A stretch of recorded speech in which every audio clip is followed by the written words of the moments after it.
guys, and welcome back to the Sweat It Out podcast. Today, we have the Money Vault segment, gathered by my co-host, Bryan Gorrita. What's up, brother? What's up, man? We're ready. We're going to have some fun today. Ooh, we are. But wait, most importantly, I just want to announce, I'm just glad that we got our setup set up already. I know it's been a little bit of time that we had to adjust, and we made it happen, but we are here with our new setup, and we're going to rock. Let's go. Let's get it. All right, so Bryan, open up statement. I know you were excited about this topic. How about we hit our audience with it? All right, guys. So today I wanted to bring up about Bitcoin potentially hitting 100K. I'm sure if you guys are into the Bitcoin scene, if you're not, get on this. It's interesting what's happening here. Last week, Bitcoin had its ETF. There was an ETF created, and it's out there. And it's interesting because Bitcoin is already at what price is Bitcoin now? Let's take a quick look here. It's in the, what, 60, it's like right? 64? I think it's 64,000. Price. Something like that? 61,000 right now. Okay. So it's interesting because now that they've created this ETF for Bitcoin, there's more, I guess, access to buy Bitcoin. So I really feel that it's going to hit 100K, man. Well, yeah, if you know, over time, you look at where Bitcoin has started to where everything's going now, yeah, you see the drops and all that stuff, but it always comes back even stronger. You know, it's one of these coins that's got so much traction. It's the leading one. Why wouldn't it hit 100? You know, and I'm pulling up some stuff here. Like, you know, there says analysts that said 200 to 300K Bitcoin looks programmed still says BTC price nowhere near top. What do you think about that? Oh, definitely, man. Bitcoin's runway, there is no cap to it. It really goes on to the belief of, do people believe in the currency that they are holding their money in, or what they're holding their value and where they're storing their wealth. I know right now there's a lot of people that are buying Bitcoin as a hedge against inflation, especially with everything that's going on. Traditionally, that was gold. Yeah. But now a lot of these investors, these institutions are just dumping money into Bitcoin as a hedge against inflation. So it's interesting. I feel that the runway for Bitcoin, there is no cap. This ETF is only going to put more exposure out there for Bitcoin. And it's just interesting where we're going to see this technology and everything heading in the future. My only regret is I should have bought this back in when I was introduced to this back in like 2014. But I had no idea, man. No idea.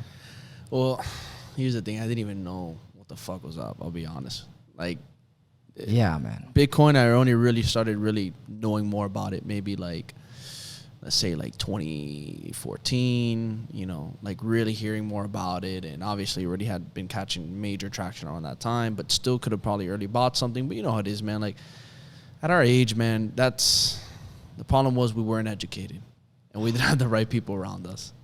I'll be honest with you, man. I had a couple friends that were very big into the IT space and technology. They were programmers, and they introduced me to Bitcoin, and it just went over my head. I didn't trust it. It was online. They were explaining to me how it worked, and I just didn't even think it was gonna be a thing. I looked at them like, this is kind of sketchy. I'm not gonna do it. And I remember it was like $200, man, and I could have bought a good amount of it, and I just didn't. I didn't do it. I didn't believe in it at all. So what do you think, kind of like with these whole NFT waves, do you think there's going to be the same situation where it's like if we overlook that and kind of let it ride over our heads, you think we're going to bump that same issue down the road 10 years from now? Or you said, you know what, maybe we should have gotten into some NFTs? I think definitely I would buy some NFTs now, do a little more research and be more open to it. Not put a big amount, maybe like, you know, who knows, maybe like 1% of what you're making into it. Just testing it. Don't put a large amount of your personal, and wealth research in the that. ones that you're gonna get into, right? You gotta research the ones because, you know, there's a lot of NFTs that hold more weight than others, and you want to make sure you're getting it from like a reliable, you know, NFT creator as well. You know what the NFTs remind me of, and two completely different things. I hope the NFT community doesn't kill me, but when you see the NFTs, I feel this is like kind of like the .com bubble where people just buying it. Then it popped, and then everyone's like, oh, you know, online is dead. There is going to be NFTs that are going to be very valuable. It's going to happen. You know, when the .com bubble popped, Amazon was around. Yeah. All these other companies were around. Obviously, it took time for them to develop and the technology to catch up. I think that we're at a point right now where as the technology develops and it increases, NFTs are going to start playing a bigger role into it. So right now, it's like figuring it out, seeing which one. In my personal opinion, I'm just I'm going to buy a few, but I'm not going to commit too heavy. I'm going to sit on the sideline and see how that whole market is going to develop. There's always opportunities. Yeah. Well, and then again, it goes back to how do you buy NFTs? Crypto. That's the other thing. That, you know, a lot of people right now, it's a very complicated process. There's a lot of steps to it. And you know how people are. The more steps and barriers you have to it, even though there's YouTube video for days. You can look up a video. YouTube Academy, baby. Yeah, YouTube Academy. You can watch any video there and you can buy an NFT. But until they make it easier for a purchaser just to press a button, I don't think people are going to do it. They're going to do it, but it's going to take time. I get it. No, I get it. And here's the thing. Like, you have to know what you're doing. You know, you have to know what you're doing. You have to come at it with a right angle. And I think that, you know, obviously I can't say I'm no NFT crypto expert at all. If anything, I want to learn more about it. But I just think it's such a hot, interesting topic that's going around right now. And it's something that I feel that, you know, like you said, don't overlook it, pay attention to it, and just maybe dump some into it. And then as it kind of starts growing, you start seeing more, I guess you would say, validity, or you see more traction with it, which obviously there's a lot of traction. But when we're talking about real solid traction, then you're like, okay. Yeah, I think so too, man. I think it's just waiting to see if like the United States accepts it. There's a lot of people. Look, I don't want to rain on the parade on, you know, NFTs and Bitcoins and everything like that, but there was a point the United States dollar was backed by gold, and I believe FDR removed the gold standard. Off that. The same thing could happen here with Bitcoin. If the United States that's a huge wealth transfer too. That's a huge wealth transfer. Now, when people bring up that argument, it's interesting because gold is a tangible, if you think about tangible physical asset. You can touch it, you can feel it, you can turn it into something. And also too, it's used for, you can actually, what is it for use? For, you can use that different resources for certain computers and all that stuff. So you can actually use it to do things. And that's the thing. With Bitcoin, because you can put it in a USB, you can store your wallet offline. It's decentralized completely. It's completely different. It's unique how we're going to see how this develops. You know, it kind of feels like you're putting the power back into the people's hands. I'm just curious to see how this develops. I know for something that's very interesting, I want people to take a look at. If inflation keeps going up, which I hope it doesn't, but from the looks of it, the gas is up. My tank got more expensive. You know, people also too, like look at all the stores and all the companies who are trying to even hire people. You know, the hourly rate is going up.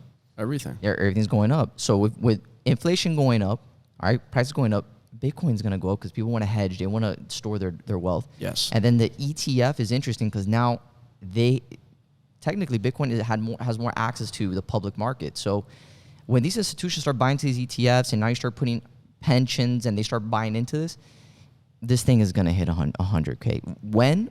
Who knows? Yeah. Who knows? But 100K definitely, I see, in my opinion, I think it can hit it. But what's your estimated time frame? What do you think?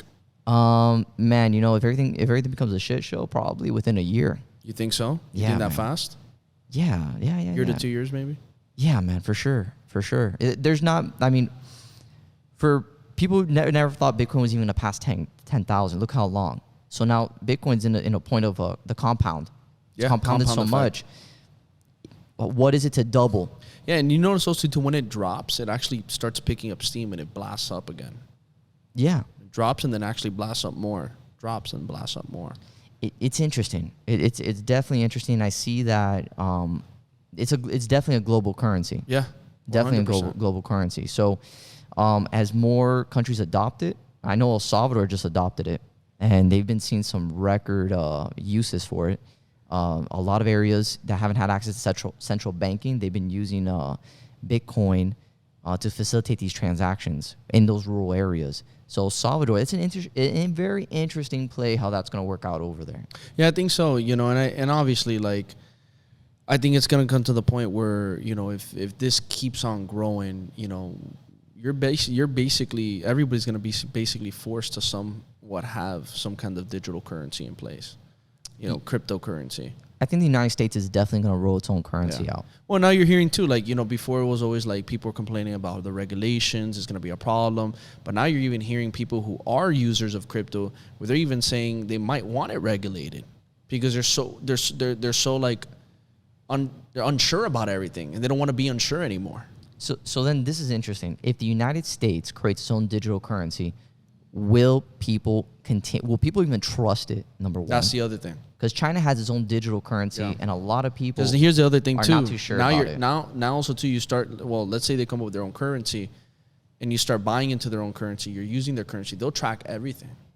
Oh, they can see everything. 1,000%. Where you're using that money, how you're using that money, where it's going. There's no privacy. So then what happens there? Bitcoin's going to be here for a while unless something else steps in its place. Yes. But I think Bitcoin has grown it into its own. I think it's very established from the rest of these cryptocurrencies. Totally. It's interesting. We'll see where it's going to. Let's definitely see where it goes. I think on another topic, I think that's very interesting and very hot right now in the social media space. I want to talk about our former President Trump, owner of Trump Media and Technology Group, reaching a deal with Digital World. And basically we saw that last month.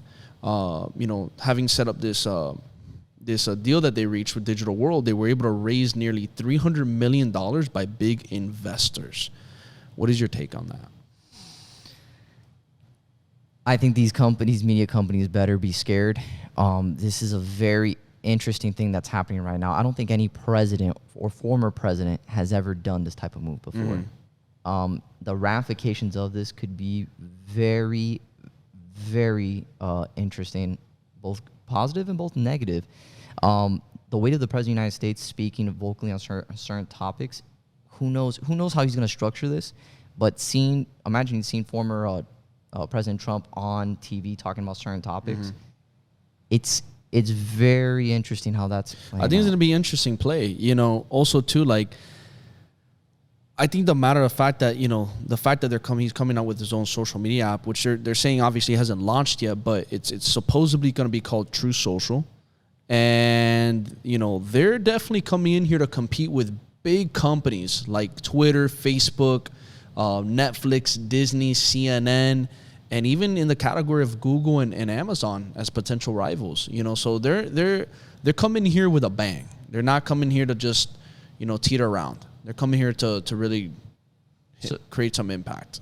So I think this is interesting. When you silence the other side and you try to take their voice, I'm a firm believer that everyone has a right to speak their opinion and speak their opinions as long as they're not saying anything crazy. But I think the population or the people or the citizens of the United States should have the ability to hear both sides and then come to a conclusion. Yeah. We start censoring or silencing people. You start reinforcing those that follow Trump. You're reinforcing them, saying, "Oh man, if they're silencing him, maybe what he's saying is right." But if you let him speak and let him continue, people are going to say, "Hey, I don't know if this is right." Let people make their own decisions and come and let them walk into their own conclusions. When you start silencing and forcing people to, or forcing them to think. What are you doing? You're just reinforcing all these other people. Let him, if he's saying something crazy, let him hear it, because people are smarter than they and think. it goes on the flip side. You get some of these other individuals from other sides of the world that are doing some real chaotic stuff, and they're allowed to be on there on these platforms and say whatever they want. And that's another issue too. So talking about some of these Taliban leaders. And so that's a very interesting thing. They should definitely shut that down. You should. It has to. If that's gonna be how it is, then there should be a two-way street. There shouldn't be a double standard, right? So if one's gonna get shut down, the other one should get shut down as well. If that's how they're gonna play it, but that's not the case. I think we've never seen a president of the United States control the media as this guy has done it. It's really interesting how he's been able to grab the audience, and really rile them up. It's going to be something that we're going to see develop. I know this media is definitely going to be a disruptor here. Yeah. Which something I knew you were going to put. Is that what you're going to say about the bring it up? So CNN has seen a drop of 68% since Trump has left office, and Fox, apparently from what I'm reading here, has crushed in their viewership. I think that when Trump steps in and creates that media channel, he's just gonna wipe out. Fox is gonna be in a tough situation too. All these other media outlets. Yeah, all these traditional media outlets are gonna be in really interesting situations. Really interesting. And that's the thing. So how do you pivot? Because you know that there's a base. You know, there's a base of a lot of people that they don't support him per se, but they support the it's essentially like the United States, or they support like ideas. It's interesting. I mean, right now what you're looking at going into the situation we're in with gas prices going up, we're starting to see inflation. You're definitely going to start seeing people saying, "Hey, United States first," and they're going to start going back to that. Yeah. It is interesting because with the way everything's playing out right now, you know, it's just like, you know, you're seeing this tension continue to grow and this uncertainty continue to grow. And, you know, you're starting to see, you know, I think it's interesting what you're starting to see big players, big money makers, and I guess you would say the power leaders who are really trying to take control of media. You know, we're also talking about Bezos. That's scary. Taking control of media. And we're talking, and there's other individuals out there too. When you start seeing big names like this, you know, you got Bezos, Trump, all these other people controlling media now or creating their own media stuff, makes you wonder. Makes you really wonder. It makes you really think about what really controls society, what really controls the way people make decisions, what persuades people. And it goes back to media. It goes back to media. 100%. You're controlling the narrative. Mm-hmm. You control the narrative. You control the mind. You're controlling the end consumer, right? It's something that we're gonna definitely have to keep an eye out as we develop and go forward with this. I'm definitely gonna keep an eye on this media platform. So do you think that it's gonna be? You think it's gonna be a big success when he comes out with this, or what do you think? You think it's gonna be full on traction at the beginning, then it's going to kind of file down, or do you think it's going to really be something solidified and a lot of people are going to be behind it? You know what? We have to watch it.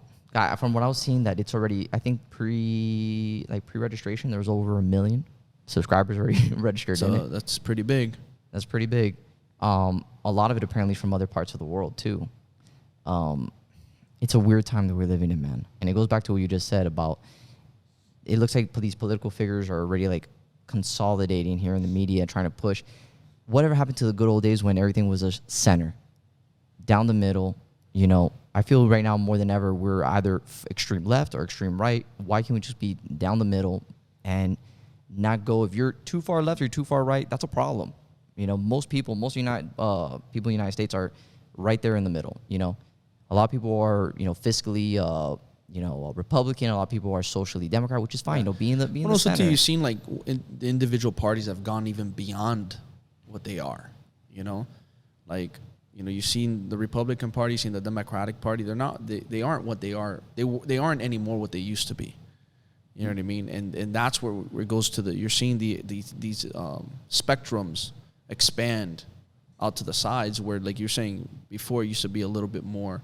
Or not a little bit, but it used to be a lot more towards the center, or a lot more controlled, where now it's like shot both opposite ways, and you're getting all these issues arise, and you're getting all these conversations going. And that's the thing that's a little bit scary. You know, if we can't meet down the middle and shake hands and agree, then where are we as a people? Yeah. Where are we going to go forward? Yeah, totally. What's the future of our nation? Where are we going to head towards? I agree. I agree. It's something to keep looking out here with this this social media platform that's coming out. This topic is definitely very interesting. Definitely interesting. Something we're going to take a look at. So the next topic I want to touch is WeWork's SPAC that just came out.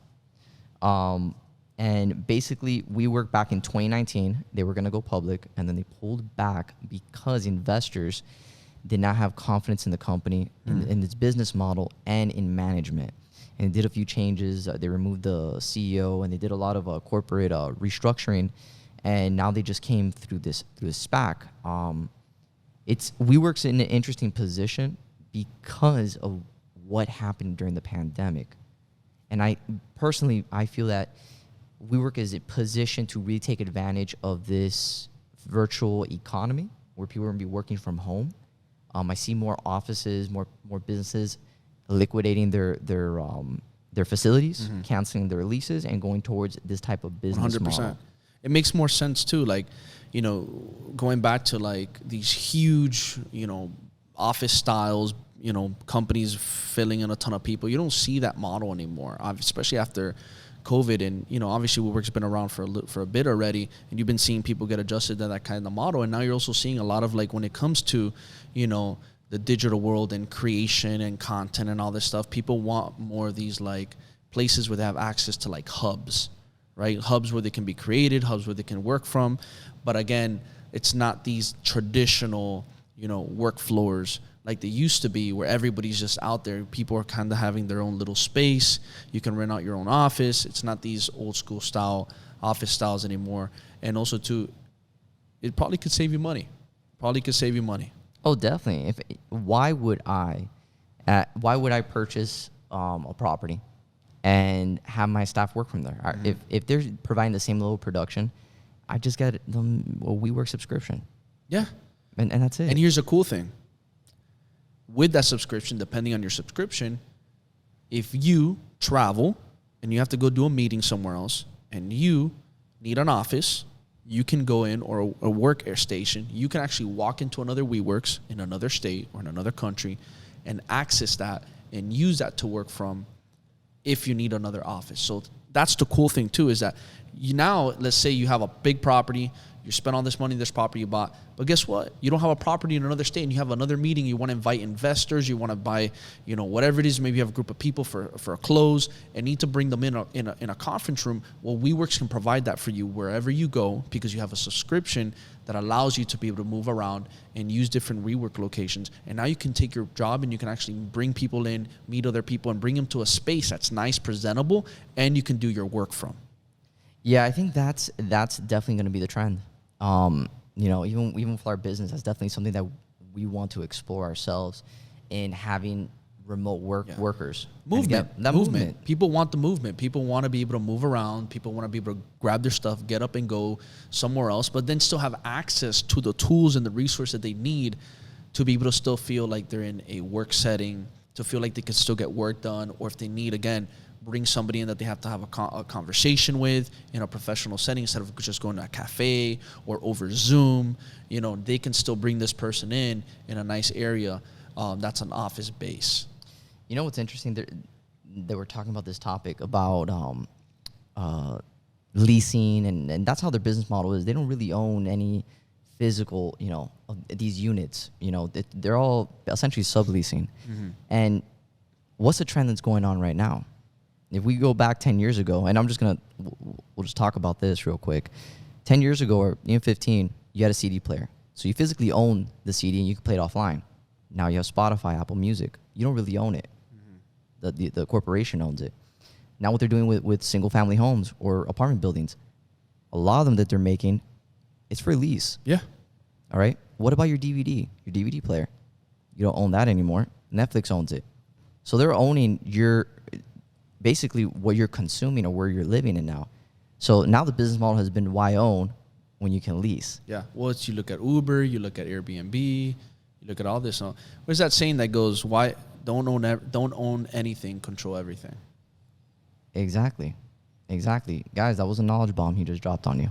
Mm-hmm. Yeah. Don't own anything, control everything. 100%. And that's where I see the future moving. But you want to make sure you own. Because I would not mind owning some of these buildings and having WeWorks leasing it from me. Hey. You got to just know how to do it. That's it. You got to be smart about it. Guys, I just gave you another bomb right there. That's an interesting play. So that's something that definitely we got to look into, man. I think WeWorks is for corporations and these organizations, even for small business owners, definitely WeWorks is it's pretty useful, especially with the economy and everything that we're getting into. And look, and here's the other thing. Before I know we want to dive into one more topic, but before anything, you know, you're seeing a lot more competitors coming out similar to WeWorks, trying to imitate a similar model, do similar things.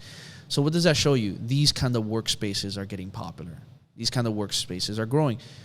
And you're even seeing these kind of WeWork style spaces being embedded in apartment buildings where people live. Yeah, true. Right where we live. Yeah. My own building. Your own building has WeWork style rental spaces where I can literally rent out one of these spaces, and they have conference rooms and everything. How cool is that?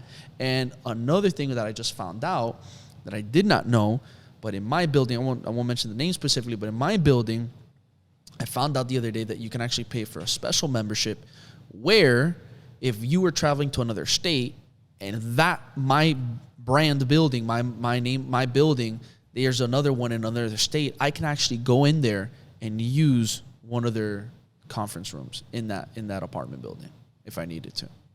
Man, that's amazing. Pretty wild. Yeah, that's wild, man. That's a thing. That's pretty cool. That's neat. I didn't even know that, man. Yeah. So this is where I see things headed. It's more accessibility. Making your life easier, right? Exactly. Don't own anything. Own everything, right? Yeah. Don't own anything. Control everything. Control everything. All right. I like it, man.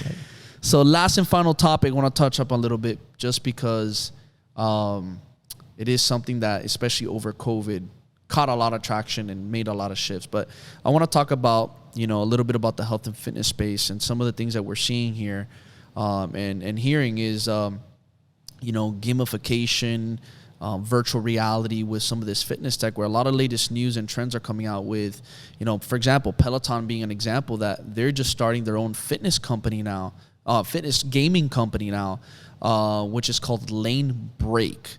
And basically what it is that it's its first endeavor, and it's going to be a rhythm-based game for its bike and bike models. So it's going to be very interesting, and you're starting to see what obviously gaming has been taken over tremendously in the last 10 to 15 years. So it's going to be interesting to see what Peloton does with this gaming company of theirs mixed with the fitness. I know your opinion already, but tell the audience, what do you think about this? I think it's a cool little it's a cool gimmick. I don't think it's really anything that's gonna really push the needle for the company. This already exists. You can have Apple. I know the watches you can compete with other people. How many miles you guys are running, create like a little group thing. You also have remember Wii Fit? I don't even own that Wii console, but remember that Wii Fit? You're holding those nunchucks and you're throwing those things around. I don't know, man. The gamification, I see it. If we start getting to the VR, but how many people are really gonna jump into that? Yeah. It's one of those things. Again, I think like we've seen pushes of it throughout in the last 10, 15 years.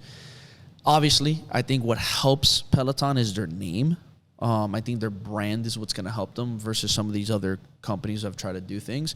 But again, it's an interesting topic. I think more than anything, I think fitness moving in the virtual space is what's going to be interesting. And I think obviously, as you can see through COVID, what the digital, space has done online for fitness with apps and tailored programs and all this stuff pre-recorded, it boomed. It's taken off. It continues to grow. And now you're seeing hybrid model coaching where now you're seeing the integration of in-person and online with what COVID has forced. So, to see a fitness style component, I think is going to be interesting. Do I think that maybe people are completely ready for it? I don't know 100%. Like you said, I think there's other ways that people have made, you see the Apple and you see some of the stuff where people can play games and fitness. We'll see. It's interesting to see what Peloton does because I know also Pelotons have been in a wave of fluctuation with its own company. But we'll see. I think it's interesting. I think what saves Peloton is its brand. Look, if we start moving to the Matrix, no one's going to be working out anymore. I could pay $10 and I can throw on some 6-pack abs. Pay another $20. But here's the thing: you get what is it real? Is when you come out of the Matrix, you're gonna be like this.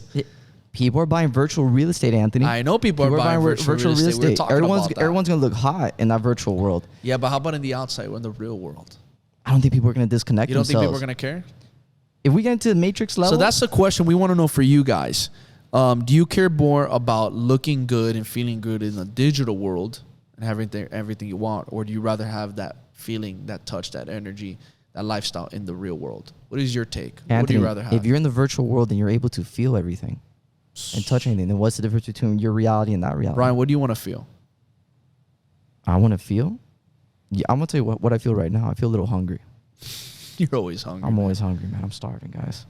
That's another topic for That's another another day. topic for another day, guys. That's definitely a market that fluctuates all the time. The problem is this: when you have a friend like Anthony and you work out with him, those workouts are brutal, and you get even more hungry. All right, my appetite has increased probably like tenfold. Whew. All right, guy makes me sweat, makes me do these animal flows, and I'm sore. I'm what is it? I'm not even able to walk for like 2 days. Jeez. So this guy right here is an animal. That's Wow. why I'm always hungry. Well, I guess we're going to have to wrap this up and get you some food. So, guys, hope you got some value out of this. Hope you learned something. We definitely would love to hear back from all these topics we talked about today. Which one was your favorite? Which one stuck out to you the most? Which one did you know about? Which one didn't you know about? And please, if you really enjoyed this segment, leave a review, drop a rating, subscribe, share this with your friends and family.